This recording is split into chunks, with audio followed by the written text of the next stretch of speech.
ഇതാണ് സീബ്രയുടെ ZC300 ID card printer. ഇത് നമ്മൾ ചെയ്യാൻ പോകുന്നത് ക്ലീനിങ് പ്രോസസ്സാണ്. അപ്പോൾ ആദ്യം കാർഡ് കറക്റ്റ് ചെയ്ത് ലോഡ് ചെയ്യണം.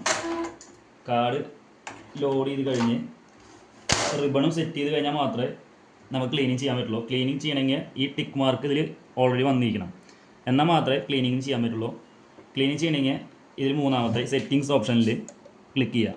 എന്നിട്ട് രണ്ടാമത്തെ ഓപ്ഷൻ എടുക്കുക, ക്ലീൻ പ്രിൻ്റർ. അത് സെലക്ട് ചെയ്ത് കഴിഞ്ഞാൽ യെസ് കൊടുക്കുക. അപ്പോൾ അതിനെ എഴുതി കാണിക്കും preparing to clean remove ribbon and card എന്ന്. അപ്പോൾ റിബൺ ആദ്യം റിമൂവ് ചെയ്യുക. റിബൺ റിമൂവ് ചെയ്ത് കഴിഞ്ഞാൽ ക്ലോസ് ചെയ്ത് കഴിഞ്ഞാൽ കാർഡ് റിമൂവ് ചെയ്യുക. അതിനുശേഷം ക്ലോസ് ചെയ്യുക. അപ്പോൾ ready to clean insert cleaning card manual feed slot എന്ന് കാണിക്കും. ഇതാണ് ക്ലീനിങ് കാർഡ്. ഈ കാർഡ് ഈ സ്ലോട്ടിലേക്ക് ഇങ്ങനെ അമർത്തി തള്ളി കൊടുക്കുക. അതിങ്ങനെ ജാമാവാൻ സാധ്യതയുണ്ട്, അപ്പോൾ ഇങ്ങനെ അമർത്തി തള്ളി കൊടുത്താൽ മതി. അപ്പോൾ അതിനെ ഓട്ടോമാറ്റിക്കലി പൊക്കോളും. അത് കഴിഞ്ഞ് ക്ലീനിങ് പ്രോസസ്സ് വരും.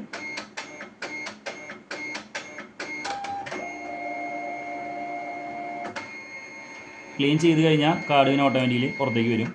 അപ്പോൾ അത് കഴിഞ്ഞാൽ ക്ലീനിങ് കഴിഞ്ഞു. പിന്നെ വീണ്ടും റിബൺ ആഡ് ചെയ്യുക.